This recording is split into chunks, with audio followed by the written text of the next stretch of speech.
Ada satu hal yang sering membuat kita terjebak dalam lingkaran yang melelahkan.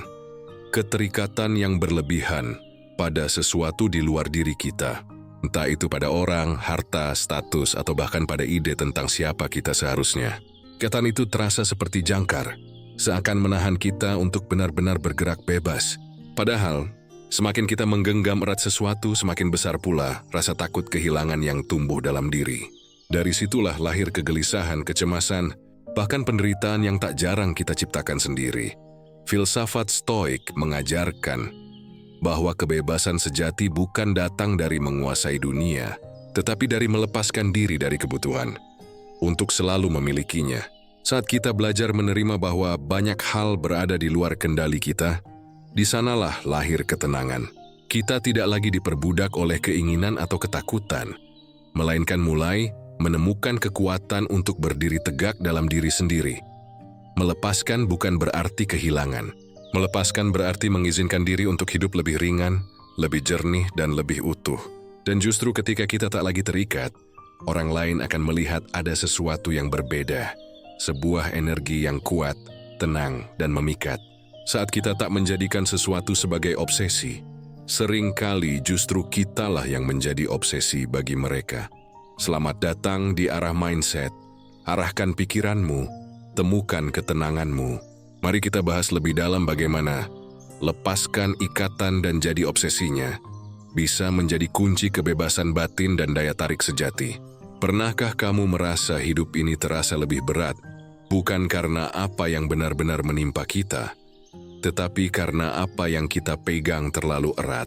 Seolah-olah kita membawa sebuah beban di punggung, padahal beban itu bukan sesuatu yang nyata, melainkan sesuatu yang kita ciptakan sendiri dalam pikiran.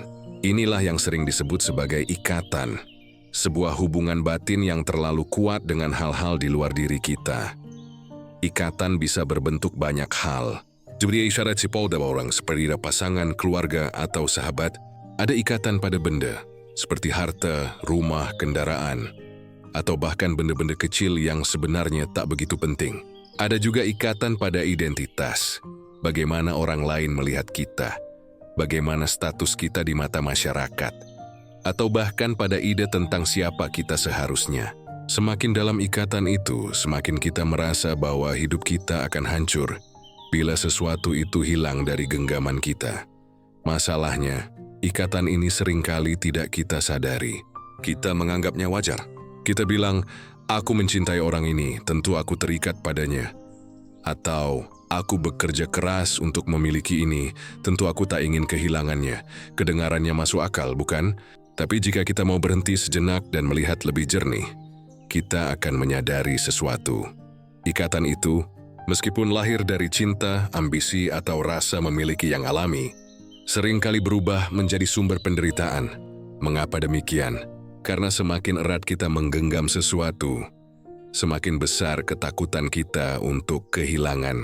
Dan ketakutan itulah yang perlahan mengikis ketenangan dalam hidup. Kita mulai hidup dalam kecemasan. Kita waspada berlebihan. Kita membayangkan skenario buruk jika sesuatu itu hilang dari kita. Pada akhirnya, bukannya menikmati apa yang kita miliki, kita malah hidup dengan bayangan akan kehilangannya. Filsafat Stoik sejak lama menyingkapkan hal ini. Marcus Aurelius pernah menuliskan bahwa segala sesuatu yang ada di dunia ini hanyalah pinjaman. Kita tidak pernah benar-benar memilikinya, bahkan tubuh kita sendiri. Semuanya bisa hilang, berubah, atau berpindah kapan saja. Ketika kita menolak menerima kenyataan ini, maka ikatan yang kita buat pada hal-hal tersebut akan menjadi jerat yang menahan kita. Kita tidak bebas lagi. Kita menjadi budak dari apa yang kita cintai. Lihatlah sekelilingmu. Betapa banyak orang yang hidup penuh kecemasan hanya karena begitu takut kehilangan pekerjaan. Betapa banyak yang hidup dalam tekanan hanya karena takut ditinggalkan orang yang mereka cintai. Betapa banyak yang rela mengorbankan kebahagiaan diri sendiri hanya agar tidak kehilangan status sosial. Semua itu lahir dari ikatan yang mereka bangun. Ikatan yang semakin lama semakin menjerat dan mengekang. Tapi jangan salah paham. Membicarakan ikatan bukan berarti kita harus berhenti mencintai, berhenti bekerja keras, atau berhenti menghargai hal-hal yang kita miliki. Tidak. Masalahnya bukan pada rasa cinta, bukan pada ambisi, bukan pada kepemilikan itu sendiri. Masalahnya adalah ketika semua itu berubah menjadi sesuatu yang mengikat kita sedemikian rupa, sehingga kita kehilangan kendali atas diri sendiri. Saat itu terjadi, yang mengendalikan hidup kita bukan lagi kita, melainkan rasa takut kehilangan yang terus-menerus menghantui. Ikatan yang sehat adalah ikatan yang lahir dari kesadaran, bukan dari ketergantungan. Cinta yang sehat bukanlah cinta yang mengekang atau membuat kita takut kehilangan, melainkan cinta yang memberi ruang untuk tumbuh. Tuh, ambisi yang sehat bukanlah ambisi yang membuat kita cemas setiap kali gagal, melainkan ambisi yang memberi energi untuk mencoba lagi. Kepemilikan yang sehat bukanlah ketika kita merasa benda itu adalah bagian dari jati diri kita, melainkan ketika kita bisa menikmatinya tanpa terikat padanya. Bayangkan seseorang yang sangat terikat pada ponselnya, bukan sekadar memakainya, tapi benar-benar merasa hidupnya akan hancur jika ponselnya rusak atau hilang. Dia menjadi cemas, gelisah, bahkan marah hanya karena baterainya habis. Padahal bukankah ponsel hanyalah benda? Namun ikatan yang berlebihan menjadikannya sesuatu yang lebih besar daripada seharusnya. Begitu juga dengan hal-hal lain dalam hidup. Semakin kuat ikatan, semakin besar potensi penderitaan. Maka memahami makna ikatan dalam hidup adalah langkah awal menuju kebebasan batin. Kita harus berani bertanya pada diri sendiri, apa sebenarnya yang sedang mengikatku? Sebagai aku sendiri, ataukah aku menjadi bak dari rasa takut kehilangan itu? Ketika kita berani jujur, kita akan melihat bahwa sebagian besar penderitaan kita bukanlah karena dunia terlalu keras pada kita, melainkan karena kita terlalu erat menggenggam hal-hal yang memang tidak pernah bisa kita miliki sepenuhnya. Dunia selalu berubah, orang datang dan pergi, benda bisa rusak, status bisa hilang. Jika kita menggantungkan ketenangan pada semua itu, maka kita akan hidup dalam kecemasan yang tiada henti. Namun, saat kita memahami makna ikatan, kita bisa mulai melatih diri untuk melepas dengan lebih bijak. Bukan berarti berhenti mencintai, tapi mencintai dengan kesadaran bahwa apapun bisa berubah. Bukan berarti berhenti bermimpi, tapi bermimpi dengan kesadaran bahwa kita hanya bisa mengendalikan usaha, bukan hasil. Bukan berarti berhenti memiliki, tapi memiliki dengan kesadaran bahwa semua hanyalah titipan. Ikatan dalam hidup akan selalu ada, karena manusia adalah makhluk yang berhubungan, yang berinteraksi, yang punya rasa. Tapi apakah ikatan itu akan menjadi beban, atau justru menjadi pelajaran? Semua kembali pada bagaimana kita memaknainya. Jika kita melekat tanpa sadar, ia akan menjadi rantai. Jika kita mengikat dengan kesadaran, ia bisa menjadi pengingat yang justru membuat kita lebih ringan. Dan pada akhirnya, kita kembali pada satu hal. Pikiran kitalah yang menentukan apakah ikatan itu menjadi sumber penderitaan atau sumber kebijaksanaan. Saat kita mampu mengarahkan pikiran untuk melihat ikatan dengan jernih, kita menemukan ketenangan. Karena sejatinya, yang paling penting bukan seberapa kuat kita menggenggam sesuatu, melainkan seberapa kuat kita bisa berdiri ketika hal itu lepas dari genggaman kita. Itulah makna ikatan dalam hidup. Ia bukan musuh yang harus kita hapus, bukan pula sesuatu yang harus kita hindari sepenuhnya. Diri adalah maksud dari kehidupan manusia yang harus kita sadari, pahami, dan kendalikan. Karena pada akhirnya, ketenangan bukan datang dari seberapa banyak yang bisa kita pegang, tapi dari seberapa ringan hati kita ketika kita berani melepaskan. Kalau kita mau jujur pada diri sendiri, obsesi dan ketakutan kehilangan seringkali berjalan beriringan. Kita terobsesi karena kita takut kehilangan. Dan kita takut kehilangan karena kita terlalu terobsesi. Sebuah lingkaran yang seakan tidak ada ujungnya. Pertanyaannya, dari mana semua itu berawal? Mengapa kita begitu mudah terperangkap dalam obsesi dan rasa takut kehilangan? Akar pertama dari obsesi adalah ilusi kepemilikan. Kita terbiasa menganggap bahwa sesuatu yang ada di sekitar kita adalah milik kita. Padahal kenyataannya, tidak ada sesuatu pun yang benar-benar kita miliki. Tubuh kita sendiri bisa sakit, menua, dan pada akhirnya pergi. Orang yang kita cintai bisa berubah, memilih jalan lain, atau bahkan meninggalkan kita lebih cepat dari yang kita bayangkan. Semua benda bisa rusak, status bisa hilang, jabatan bisa berpindah tangan, Namun pikiran kita menciptakan narasi bahwa semua itu permanen. Dari keyakinan itulah obsesi lahir. Keinginan untuk mempertahankan sesuatu yang memang tidak mungkin abadi. Akar kedua adalah kelekatan pada hasil. Kita sering meyakini bahwa kebahagiaan kita sepenuhnya bergantung pada sesuatu di luar diri kita. Kita berkata, kalau aku bisa mendapatkan ini, aku akan bahagia. Togyo, kalau dia tetap bersamaku, itu akan warning. Kita menyandarkan perasaan pada hal-hal eksternal yang jelas tidak bisa kita kendalikan. Dan semakin kita menyandarkan, semakin besar rasa takut yang tumbuh. Karena jauh di dalam hati, kita sadar bahwa semua itu bisa hilang kapan saja. Akar ketiga datang dari kebutuhan manusia akan pengakuan. Kita ingin dihargai, diakui, dan diterima. Itu wajar karena manusia adalah makhluk sosial. Tapi ketika kebutuhan ini berubah menjadi keterikatan, kita menjadi budak dari pandangan orang lain. Kita menjadi terobsesi dengan validasi, terobsesi dengan penerimaan. Kita takut kehilangan cinta, takut kehilangan perhatian, takut kehilangan status yang membuat kita dianggap berharga. Dari sinilah lahir kecemasan yang tak pernah habis. Ada pula akar yang lebih dalam, ketidakmampuan kita menerima ketidakpastian. Hidup ini pada dasarnya penuh dengan perubahan dan hal-hal yang tak terduga. Namun pikiran kita mendambakan kepastian. Kita ingin segala sesuatu bisa diprediksi, bisa dikendalikan. Kita ingin orang yang kita sayangi selalu ada. Kita ingin kesuksesan yang kita capai selalu bertahan. Kita ingin situasi hidup selalu sesuai dengan rencana. Ketika kenyataan berkata sebaliknya, muncul ketakutan. Dan untuk meredam ketakutan itu, kita menciptakan obsesi. Menggenggam lebih erat, berusaha lebih keras, bahkan sampai kehilangan diri sendiri. Stoikisme memberikan perspektif yang berbeda. Mereka mengingatkan bahwa hal-hal eksternal memang tidak berada dalam kendali kita. Epictetus berkata, bukanlah benda-benda itu sendiri yang mengganggu kita, melainkan pendapat kita tentang benda-benda itu. Ketakutan kehilangan tidak lahir dari kenyataan kehilangan itu sendiri, melainkan dari cara kita memandangnya. Kita merasa hancur bukan karena sesuatu hilang, melainkan karena kita percaya kita tidak bisa hidup tanpanya. Keyakinan itulah yang melahirkan obsesi. Perhatikan bagaimana obsesi bekerja dalam kehidupan sehari-hari. Seorang pria bisa begitu terobsesi dengan pasangannya sampai ia kehilangan ketenangan setiap kali tidak menerima pesan. Seorang pekerja bisa begitu terobsesi dengan karier sampai ia merasa hidupnya tidak berarti tanpa jabatan tertentu. Seorang kolektor bisa begitu terobsesi dengan benda-benda miliknya, sampai ia rela mengorbankan kesehatan, waktu, bahkan hubungan demi mempertahankannya. Semua itu lahir bukan dari cinta atau ambisi yang sehat, melainkan dari rasa takut kehilangan yang tumbuh berlebihan.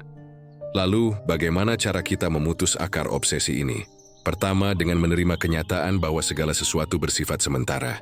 Kehidupan adalah arus yang terus bergerak. Apa yang kita miliki hari ini bisa saja hilang esok. Jika kita bisa menerima hal ini tanpa perlawanan, obsesi akan mulai melemah. Kedua, dengan mengarahkan fokus pada apa yang bisa kita kendalikan, pikiran, sikap, dan tindakan kita. Kebahagiaan sejati tidak lahir dari apa yang kita genggam, tapi dari bagaimana kita merespons dunia. Ketiga, dengan melatih diri untuk menemukan nilai diri dari dalam, bukan dari luar. Jika kita tidak lagi mencari validasi dari orang lain, obsesi akan berganti dengan ketenangan. Akar obsesi dan ketakutan kehilangan memang ada dalam diri setiap manusia. Dalam bagian dari sifat alami kita. Tapi ketika kita sadar akan akar itu, kita bisa mulai menumbuhkan sesuatu yang berbeda. Keikhlasan. Obsesi perlahan berubah menjadi dedikasi yang sehat. Ketakutan kehilangan berubah menjadi penerimaan akan kenyataan. Dan ketika itu terjadi, kita tidak lagi terjebak dalam lingkaran kecemasan, melainkan berdiri tegak di tengah arus kehidupan. Jadi, obsesi dan ketakutan kehilangan bukanlah sesuatu yang muncul tiba-tiba. Ini tumbuh dari ilusi, dari kebiasaan berpikir, dari cara kita menolak ketidakpastian. Tapi kabar baiknya, jika akar itu bisa dipahami, ia juga bisa dilepaskan. Dan saat akar itu terlepas, barulah kita bisa benar-benar merasakan arti kebebasan batin. Ketika kita mendengar kata kebebasan, kebanyakan orang akan langsung membayangkan hidup tanpa aturan. melakukan apa saja yang diinginkan, atau memiliki kuasa atas segala sesuatu. Namun filsafat Stoik memberikan pandangan yang jauh berbeda. Bagi mereka, kebebasan sejati bukanlah soal memiliki kendali atas dunia di luar kita, melainkan tentang memiliki kendali atas diri sendiri.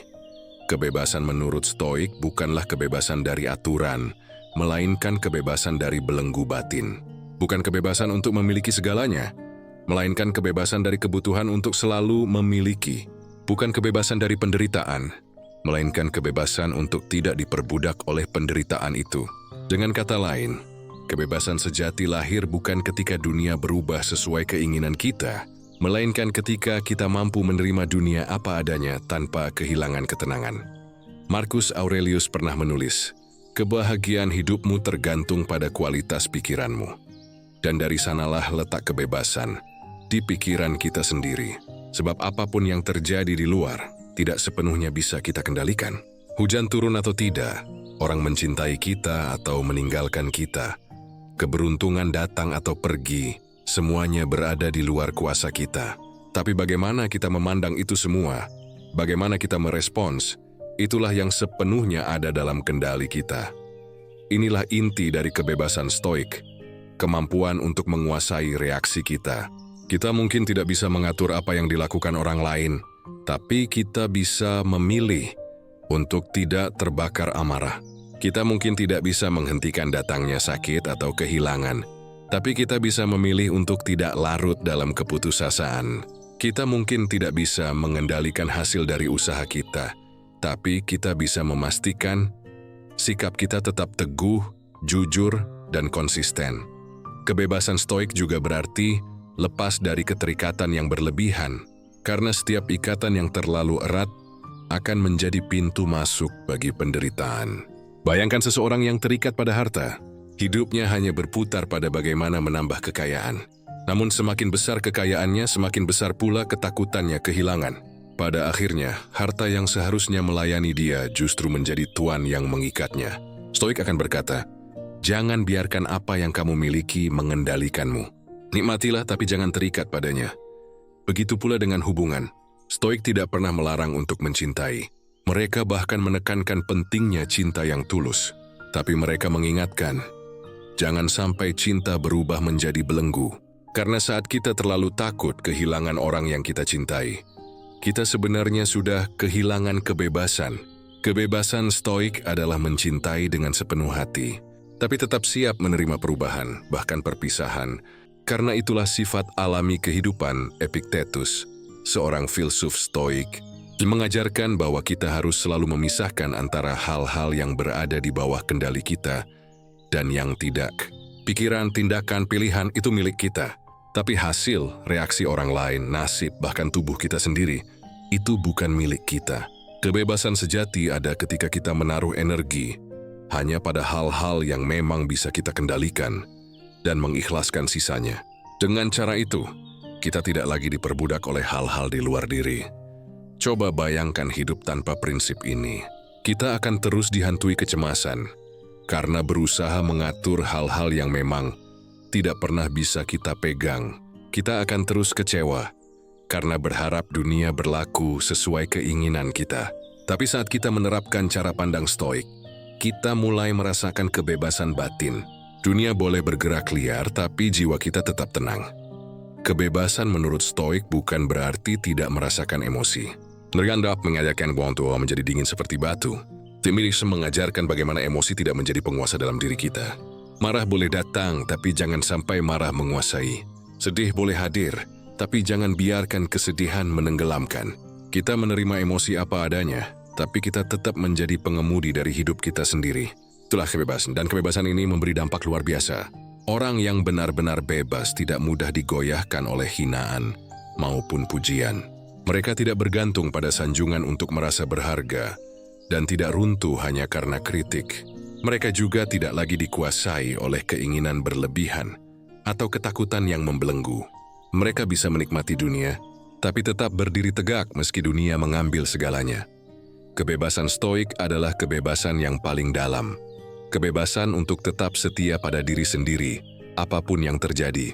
Kebebasan untuk tidak diperbudak oleh hal-hal eksternal, dan kebebasan untuk menemukan ketenangan bahkan di tengah badai kehidupan. Dan disinilah kita memahami mengapa Stoik selalu menekankan latihan pikiran, karena pikiran adalah benteng terakhir dan sekaligus kunci utama. Jika kita mampu mengarahkan pikiran, maka kita mampu menemukan ketenangan. Dan ketika ketenangan itu sudah kita miliki, dunia boleh saja terus berubah, tapi kebebasan kita tidak akan tergoyahkan. Salah satu kesalahan terbesar manusia adalah keyakinan bahwa kita benar-benar memiliki sesuatu. Kita merasa memiliki harta, pasangan, jabatan, bahkan tubuh ini. Kita berkata, ini milikku. Seakan dunia tunduk pada genggaman kita. Namun, jika kita berhenti sejenak dan melihat lebih dalam, kita akan sadar, kepemilikan itu hanyalah ilusi, jadi kontrol yang kita banggakan tak pernah sepenuhnya nyata. Mari kita mulai dari hal yang paling sederhana, tubuh kita sendiri. Kita berkata, tubuh ini milikku. Tapi bisakah kita benar-benar mengendalikannya? Kita bisa menjaga kesehatan, berolahraga, makan makanan bergizi. Namun, siapa yang bisa menjamin bahwa penyakit tidak datang? Siapa yang bisa memastikan bahwa usia panjang adalah hak mutlak kita? Kita tak pernah tahu kapan tubuh ini akan berhenti berfungsi. Kalau tubuh kita saja bukan sepenuhnya milik kita, apalagi yang lain. Lalu lihatlah orang-orang di sekitar kita. Kita sering merasa memiliki pasangan, anak, atau sahabat. Kita berkata, dia milikku, dia tidak boleh pergi. Tapi benarkah kita punya kendali atas hati dan pilihan mereka? Orang bisa berubah, bisa pergi, bisa memilih jalan yang tak sesuai dengan keinginan kita. Mereka bukan milik kita. Mereka hanya berjalan bersama kita untuk sementara waktu. Semakin kita berusaha mengikat, semakin besar penderitaan ketika akhirnya mereka lepas. Begitu pula dengan harta. Kita bekerja keras, mengumpulkan, lalu berkata dengan bangga, ini hasil usahaku, ini milikku. Tapi berapa banyak kisah yang menunjukkan bahwa harta bisa lenyap dalam sekejap oleh bencana, pencurian, krisis ekonomi, atau sekadar waktu yang membuat nilainya tak lagi sama. Siapa yang kita sebut milik hari ini bisa menjadi milik orang lain besok. Dan jabatan, status, atau reputasi, itu bahkan lebih rapuh. Hari ini orang memuji kita, besok orang bisa mencemooh kita. Hari ini kita duduk di kursi kekuasaan, besok orang lain bisa menggantikan kita. Tidak ada yang abadi. Mengikat diri pada semua itu hanya akan menciptakan rasa cemas yang tak ada ujungnya. Inilah yang dimaksud para filsuf Stoik sebagai ilusi kepemilikan dan kontrol. Kita mengira kita memiliki sesuatu, padahal kita hanya diberi kesempatan untuk menikmatinya sementara. Kita merasa mengendalikan sesuatu, padahal kita hanya bisa memengaruhi sebagian kecil dari realitas. Sisa besarnya berada di luar jangkauan kita. Epictetus pernah berkata, ingatlah, kamu hanyalah seorang aktor dalam sebuah drama, yang perannya ditentukan bukan olehmu, melainkan oleh sang sutradara. Kalimat ini mengingatkan kita bahwa hidup bukanlah sesuatu yang bisa kita kuasai sepenuhnya. Kita hanya memerankan peran yang diberikan, melakukan yang terbaik, tapi tidak pernah bisa memastikan jalan cerita akan sesuai dengan keinginan kita. Maka, disinilah letak penderitaan ketika kita memaksa untuk mengendalikan hal-hal yang memang tidak pernah bisa kita genggam. Kita ingin orang lain selalu mencintai kita. Kita ingin dunia selalu adil pada kita. Kita ingin semua berjalan sesuai rencana kita, tapi hidup tidak tunduk pada obsesi kita. Semakin kita menuntut kendali, semakin kita frustrasi. Namun, apakah artinya kita tidak punya kuasa sama sekali? Tidak. Stoik tidak pernah mengajarkan untuk menyerah. Mereka mengajarkan untuk membedakan antara apa yang bisa kita kendalikan dan apa yang tidak. Pikiran, sikap, dan tindakan kita, itulah yang ada dalam kendali kita. Reaksi orang lain, hasil akhir, dan perubahan dunia itu semua bukan milik kita. Dengan memahami batas ini, kita bisa berhenti mengejar ilusi dan mulai hidup dalam kenyataan. Ilusi kepemilikan dan kontrol akan terus menggoda kita. Dunia modern bahkan memperkuatnya. Kita bisa membeli banyak hal, bisa mengatur banyak hal, hingga merasa berkuasa atas segalanya. Tapi cepat atau lambat, realitas akan menunjukkan betapa rapuhnya semua itu. Dan saat kita belajar menerima, kita menemukan kebebasan batin.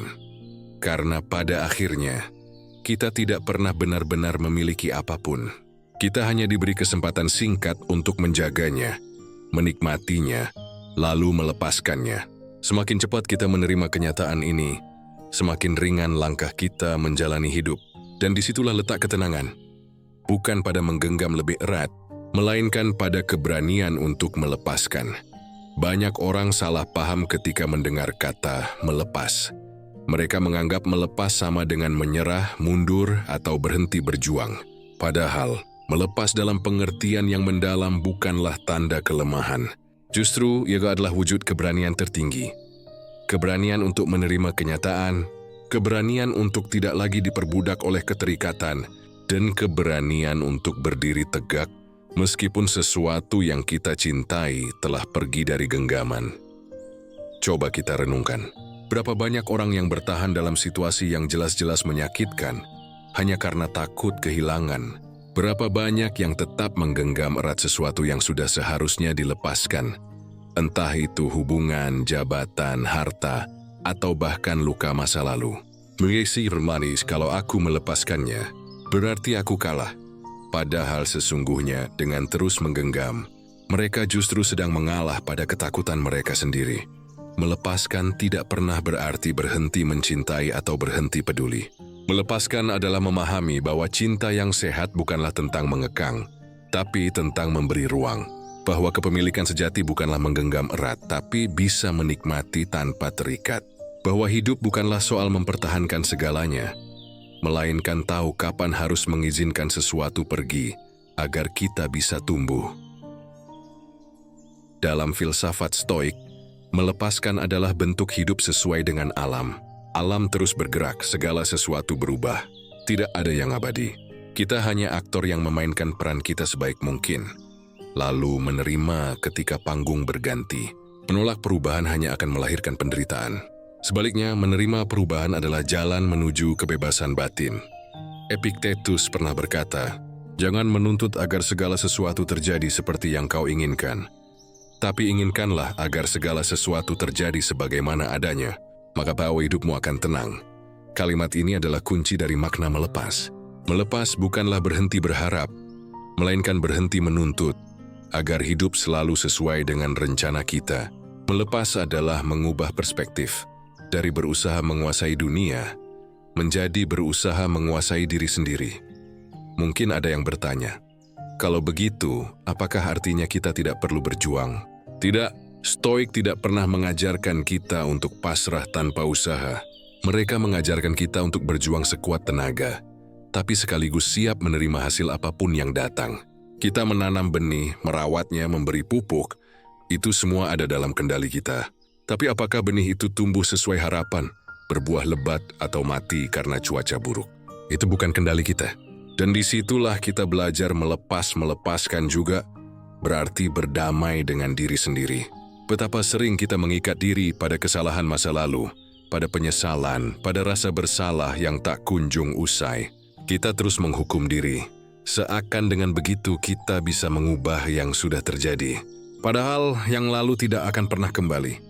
Melepaskan adalah keberanian untuk berkata, "Aku sudah melakukan yang bisa kulakukan. Sisanya bukan lagi milikku." Itu bukan bentuk menyerah, melainkan bentuk kebijaksanaan. Begitu juga dengan masa depan. Kita seringkali terikat pada rencana dan harapan, sampai lupa bahwa masa depan bukan milik kita sepenuhnya. Kita boleh merencanakan, tapi kita tidak bisa memastikan. Melepaskan di sini berarti berani melangkah, tanpa harus selalu tahu apa yang menunggu di ujung jalan. Kita tidak menyerah pada masa depan, kita hanya berhenti mengendalikannya dengan paksa. Melepas adalah seni hidup ringan.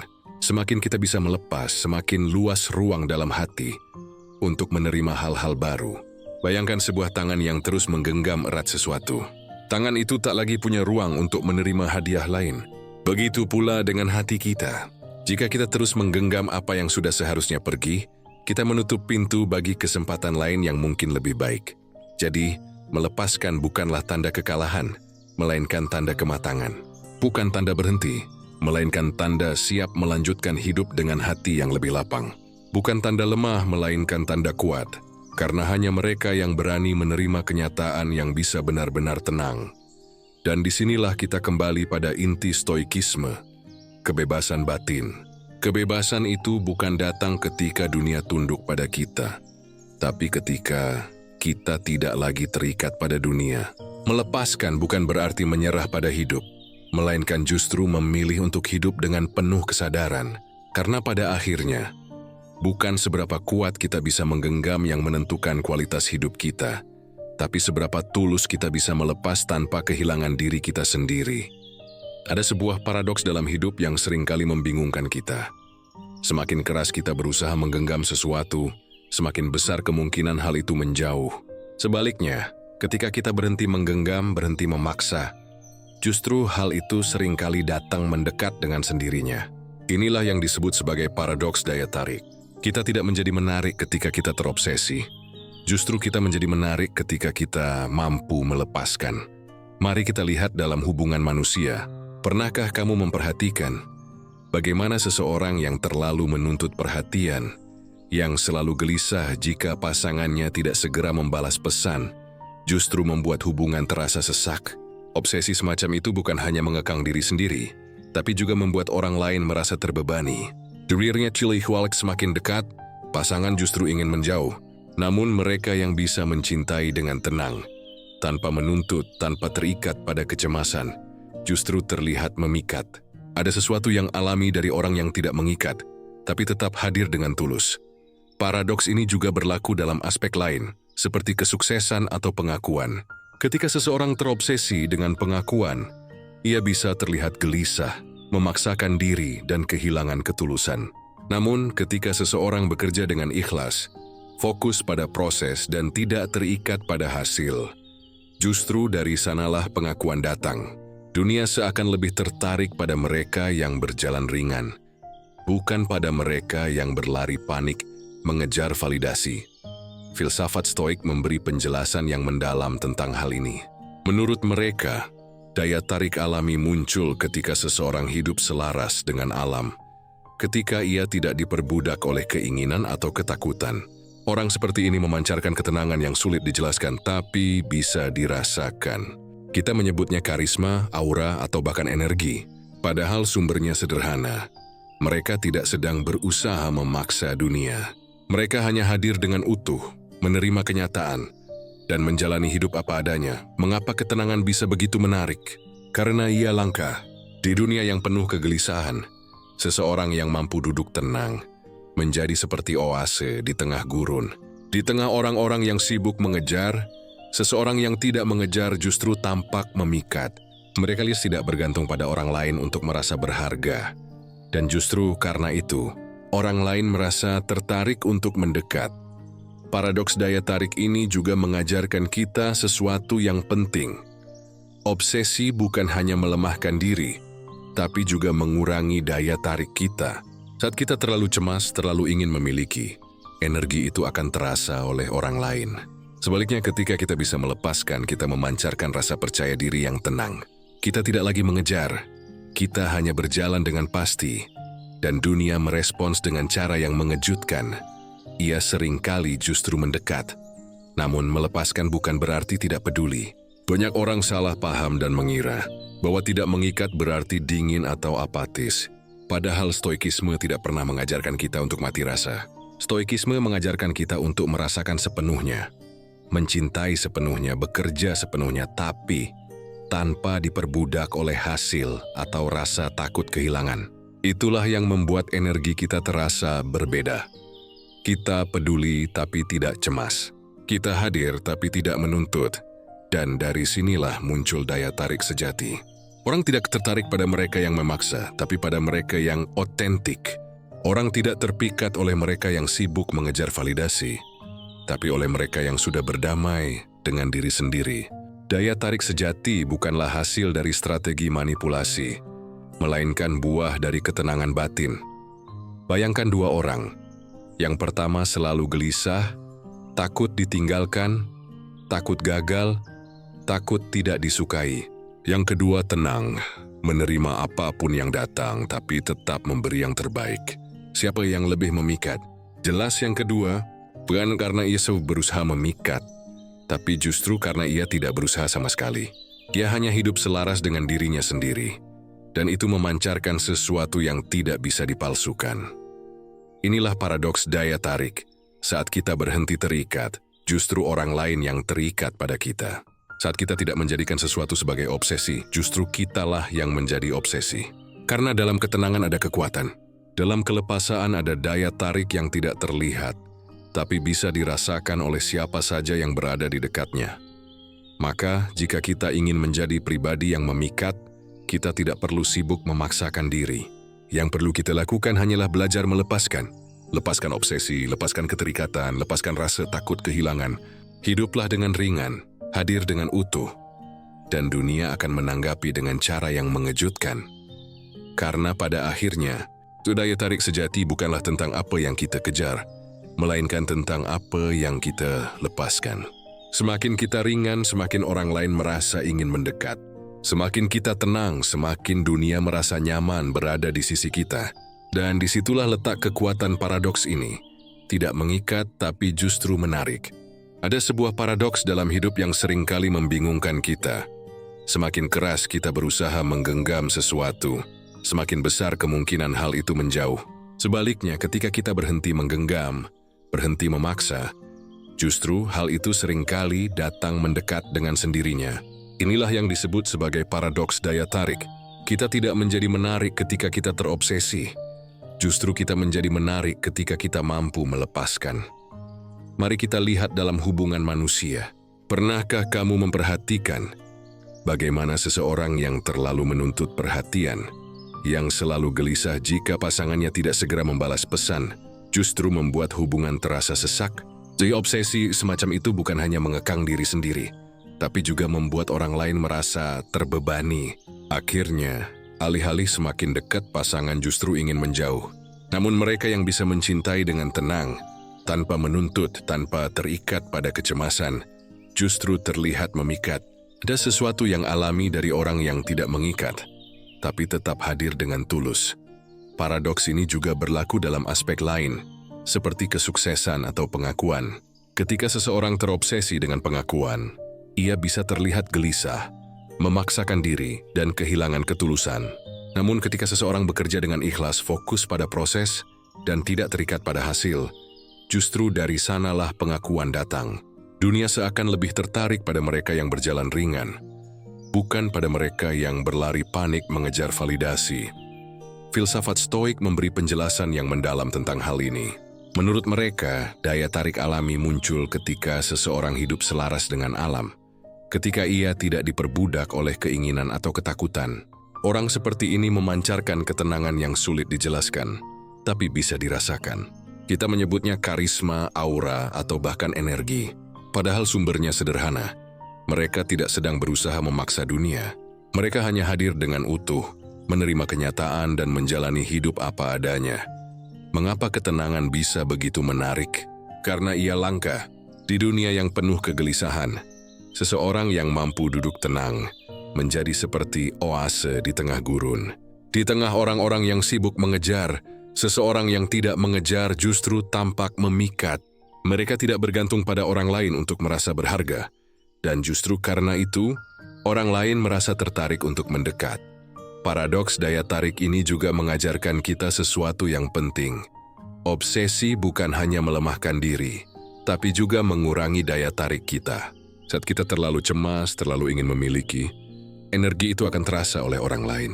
Sebaliknya, ketika kita bisa melepaskan, kita memancarkan rasa percaya diri yang tenang. Kita tidak lagi mengejar, kita hanya berjalan dengan pasti. Dan dunia merespons dengan cara yang mengejutkan. Ia seringkali justru mendekat, namun melepaskan bukan berarti tidak peduli. Banyak orang salah paham dan mengira bahwa tidak mengikat berarti dingin atau apatis. Padahal stoikisme tidak pernah mengajarkan kita untuk mati rasa. Stoikisme mengajarkan kita untuk merasakan sepenuhnya, mencintai sepenuhnya, bekerja sepenuhnya, tapi tanpa diperbudak oleh hasil atau rasa takut kehilangan. Itulah yang membuat energi kita terasa berbeda. Kita peduli, tapi tidak cemas.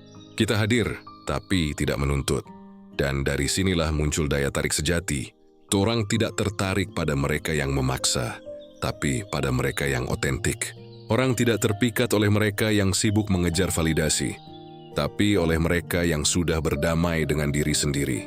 Daya tarik sejati bukanlah hasil dari strategi manipulasi, melainkan buah dari ketenangan batin. Bayangkan dua orang, yang pertama selalu gelisah, takut ditinggalkan, takut gagal, takut tidak disukai. Yang kedua tenang, menerima apapun yang datang, tapi tetap memberi yang terbaik. Siapa yang lebih memikat? Jelas yang kedua. Bukan karena ia berusaha memikat, tapi justru karena ia tidak berusaha sama sekali. Dia hanya hidup selaras dengan dirinya sendiri. Dan itu memancarkan sesuatu yang tidak bisa dipalsukan. Inilah paradoks daya tarik. Saat kita berhenti terikat, justru orang lain yang terikat pada kita. Saat kita tak menjadikan sesuatu sebagai obsesi, justru kitalah yang menjadi obsesi.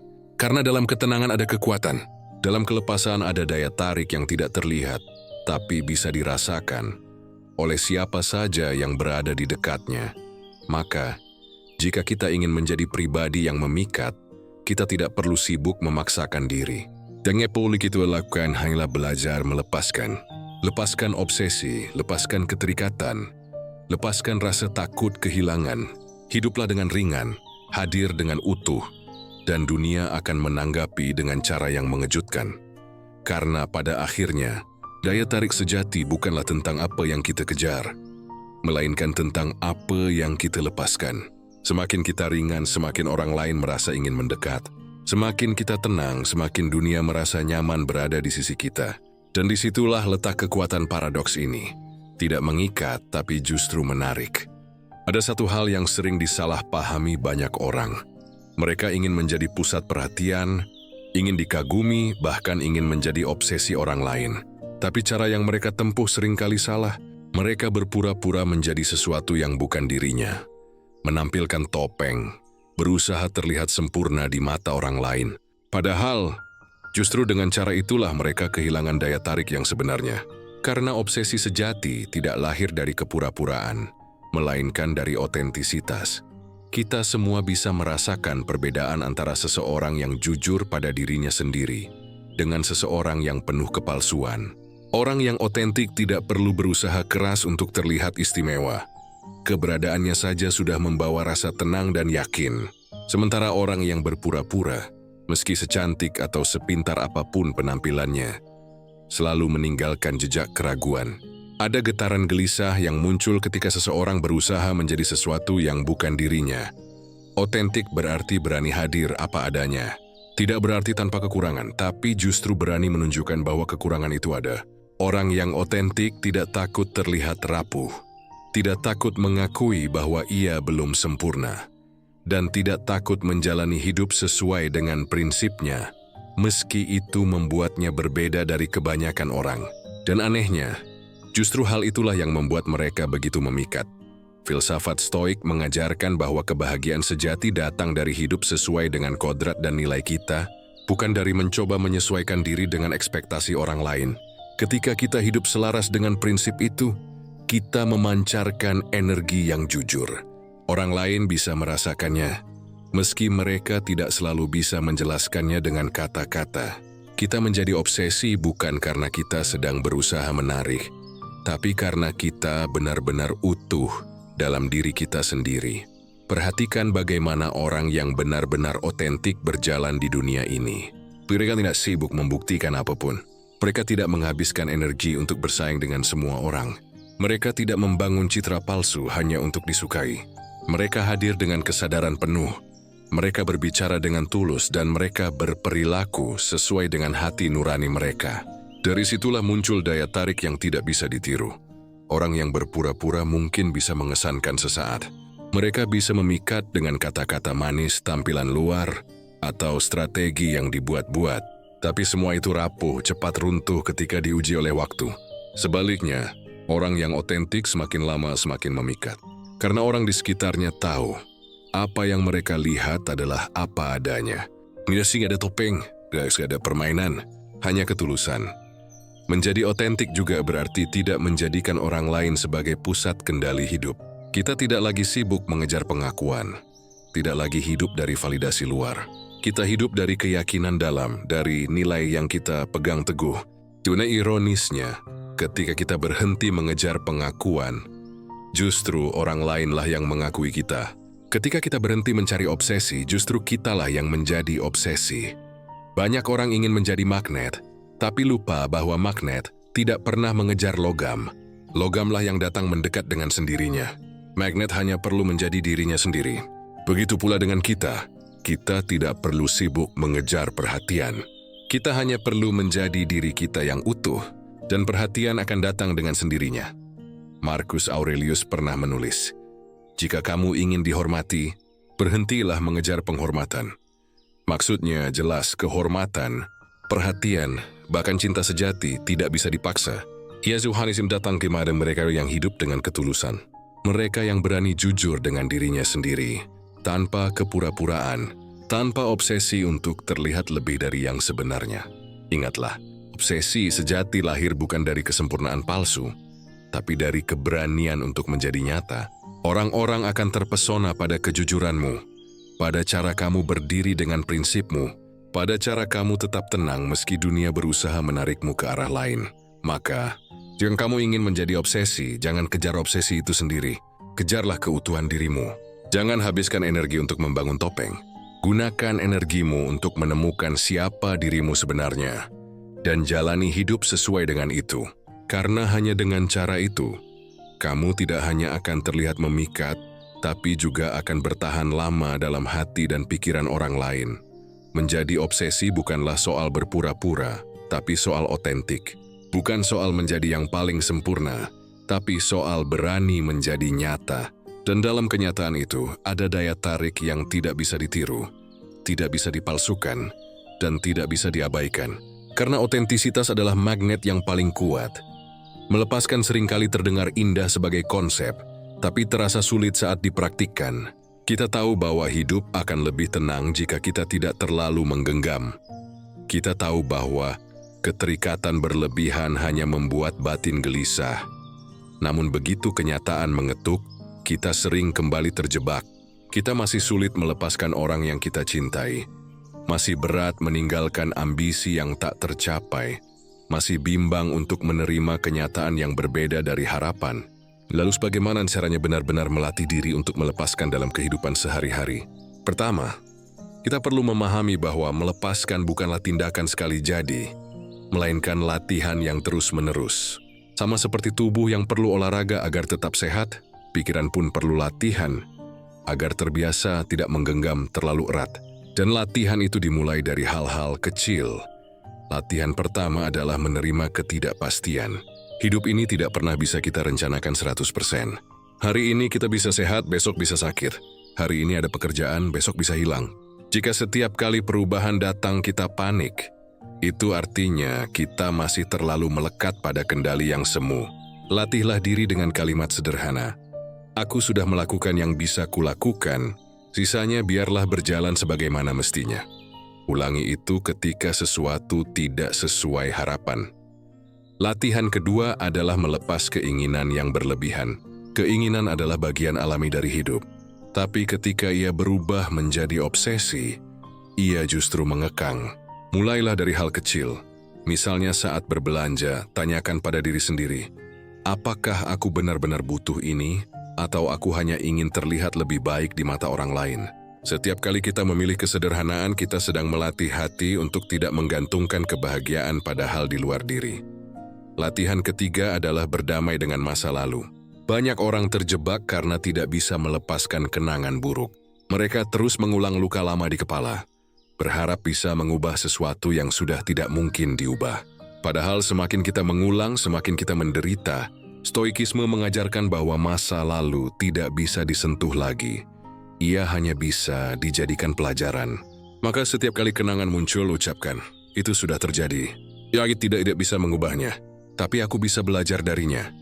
Dengan begitu, kenangan berhenti menjadi belenggu dan mulai menjadi guru. Latihan keempat adalah mengelola keterikatan pada orang lain. Kita bisa mencintai sepenuhnya, tapi tidak perlu menggenggam orang itu seolah-olah mereka milik kita. Ingatlah, semua orang datang dan pergi sesuai jalannya masing-masing. Anak-anak akan tumbuh dewasa dan pergi, pasangan bisa berubah, sahabat bisa menjauh. Cinta yang sehat bukanlah tentang memiliki, tapi tentang hadir sepenuhnya tanpa menuntut. Jadi mungkin tiap kali rasa takut kehilangan muncul, ingatkan diri, aku bersyukur atas kebersamaan hari ini, tapi aku tidak bisa mengikat apapun yang tidak ditakdirkan untuk tetap di sisiku. Latihan kelima adalah menyederhanakan pikiran. Banyak kecemasan lahir karena kita menumpuk hal-hal yang sebetulnya tidak penting. Lihat daftar tugasmu, apakah semuanya memang perlu? Lihat isi kepalamu, apakah semua kekhawatiran itu nyata? Kadang melepaskan berarti memilah mana yang benar-benar penting dan membiarkan sisanya pergi. Seperti membersihkan ruangan dari barang yang menumpuk, hati pun terasa lebih lapang ketika kita berani membuang pikiran-pikiran yang hanya menambah beban. Latihan keenam adalah menerapkan jeda sebelum bereaksi. Seringkali kita terjebak karena langsung bereaksi pada sesuatu yang terjadi, entah dengan marah, cemas, atau panik. Kita berhenti sejenak, menarik napas dan melihat situasi dengan jernih. Kita akan lebih mudah melepaskan emosi yang tidak perlu. Antara stimulus dan respons selalu ada ruang. Dan di ruang situasi dari kita untuk memilih terletak. Dan latihan terakhir, yang paling penting adalah bersyukur. Bersyukur adalah cara paling sederhana untuk melepaskan rasa kurang. Ketika kita benar-benar menghargai apa yang ada di hadapan kita berhenti mengejar yang belum tentu menjadi milik kita. Bersyukur mengajarkan kita bahwa kebahagiaan bukan tentang menambah, melainkan tentang menyadari apa yang sudah ada. Dengan bersyukur, hati menjadi lebih ringan, dan melepaskan terasa lebih mudah. Melepaskan bukan berarti kehilangan arah. Justru sebaliknya, melepaskan membuat langkah kita lebih jelas. Karena ketika kita tidak lagi terikat pada hal-hal yang mengekang, kita bisa berjalan lebih bebas menuju hidup yang lebih bermakna. Ingatlah, latihan kecil ini jika dilakukan konsisten, akan menjadi kekuatan besar. Hari demi hari kita akan terbiasa menanggalkan beban yang tidak perlu. Dan suatu hari nanti, kita akan menyadari bahwa ketenangan bukan lagi sesuatu yang kita kejar, tapi sesuatu yang sudah menjadi bagian dari diri kita. Melepaskan dalam kehidupan sehari-hari adalah seni memilih dengan sadar. Memilih untuk tidak menggenggam semua hal. Memilih untuk fokus pada yang esensial. Memilih untuk tidak diperbudak oleh keinginan maupun ketakutan. Dan semakin sering kita memilih dengan bijaksana, semakin ringan hati kita melangkah. Hidup manusia sesungguhnya tidak pernah benar-benar lepas dari tantangan. Ada hal-hal yang berjalan sesuai rencana, ada pula yang justru jauh dari harapan. Ada momen ketika kita merasa kuat, ada juga saat kita merasa rapuh. Namun satu hal yang tidak pernah berubah adalah ini. Apa yang terjadi di luar diri kita seringkali berada di luar kendali. Tetapi apa yang terjadi di dalam pikiran kita, disitulah letak kendali itu berada. Dan disinilah kunci ketenangan sejati, terletak pada kemampuan kita mengarahkan pikiran. Stoikisme sejak lama mengingatkan bahwa bukan peristiwa yang merusak hidup kita, melainkan penilaian kita terhadap peristiwa itu. Dua orang bisa menghadapi kejadian yang sama, namun yang satu tenggelam dalam kesedihan, sementara yang lain melaluinya dengan kepala tegak. Perbedaannya bukan pada peristiwa, tapi pada cara mereka mengelola pikiran. Maka serahkan pikiranmu, dan kau akan menemukan ketenanganmu. Namun, mengarahkan pikiran bukanlah hal mudah. Pikiran sering liar, mudah terseret oleh emosi, tergoda oleh keinginan, atau terjebak dalam ketakutan. Pikiran yang tidak diarahkan ibarat kuda liar, yang menyeret penunggangnya ke arah manapun tanpa kendali. Dan akibatnya, hidup pun terasa penuh kekacauan. Karena itu, latihan utama seorang manusia bukanlah menaklukkan dunia, melainkan menaklukkan pikirannya sendiri. Arahkan pikiran pada hal-hal yang berada dalam kendali kita. Banyak orang menderita karena terlalu sibuk memikirkan apa yang tidak bisa mereka kendalikan. Apakah orang lain menyukai mereka? Apakah masa depan berjalan sesuai rencana? Apakah dunia menjadi adil sesuai kehendak mereka? Semua itu bukan wilayah kendali kita. Yang bisa kita kendalikan hanyalah sikap, pilihan, dan tindakan kita hari ini. Saat pikiran diarahkan pada wilayah yang benar, beban terasa lebih ringan, karena kita berhenti melawan arus yang mustahil kita kuasai. Arahkan pikiran pada hal-hal yang berguna, Daripada mengulang-ulang kegagalan masa lalu, gunakan energi itu untuk belajar darinya. Daripada sibuk mencemaskan hal yang belum tentu terjadi, gunakan waktumu untuk menyiapkan diri. Dengan tenang, pikiran adalah energi, dan energi itu bisa menguatkan atau melemahkan. Saat kita memilih mengarahkannya ke sesuatu yang bermanfaat, hidup kita pun mulai terasa lebih tertata. Arahkan pikiran pada nilai-nilai yang sejati. Dunia bisa memuji, bisa juga menghina. Dunia bisa memberi, bisa juga mengambil. Jadi pikiran kita hanya bergantung pada ombak luar, kita akan terus terombang-ambing. Tapi jika pikiran kita berlabuh pada nilai yang kokoh, kejujuran, keteguhan, keberanian, cinta kasih, maka apapun yang terjadi di luar, kita tetap punya jangkar. Inilah yang membuat hati tetap tenang di tengah badai.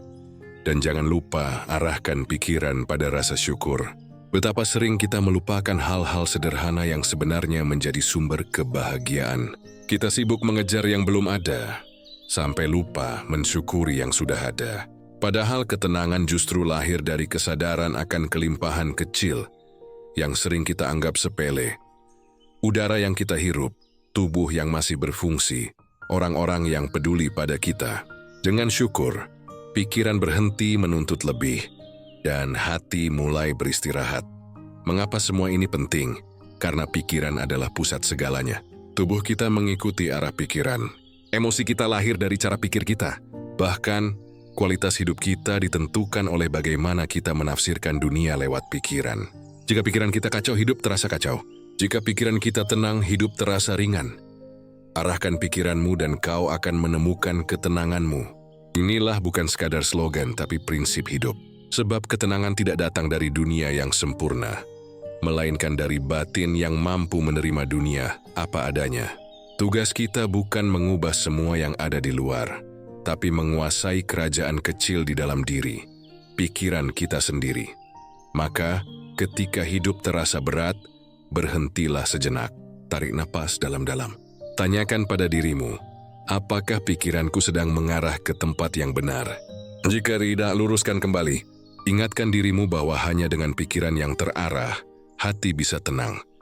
Dan pada akhirnya, hidup yang tenang bukanlah hidup tanpa masalah.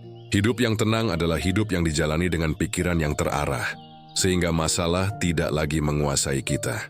Itulah kebebasan sejati, itulah kekuatan yang sesungguhnya. Arahkan pikiranmu, temukan ketenanganmu.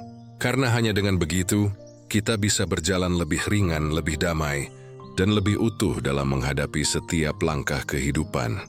Jika seluruh perjalanan dari 10 poin ini memberikan sesuatu untukmu, entah itu kelegaan, pencerahan, atau sekadar jeda untuk merenung, maka jangan biarkan percikan itu padam begitu saja. Ingatlah, ketenangan bukan sesuatu yang datang sekali lalu menetap selamanya. Itu perlu dipelihara, perlu dilatih, dan perlu terus diarahkan. Disinilah arah mindset hadir. Sebuah ruang untuk mengingatkan kita kembali pada hal-hal esensial, pada kebijaksanaan yang sederhana, tapi sering terlupakan. Slogan kita jelas, arahkan pikiranmu, temukan ketenanganmu. Karena tanpa pikiran yang terarah, kita mudah terseret oleh arus obsesi, ketakutan, dan keterikatan. Jika kamu merasa konten ini bermanfaat, maka jangan ragu untuk mendukung perjalanan ini.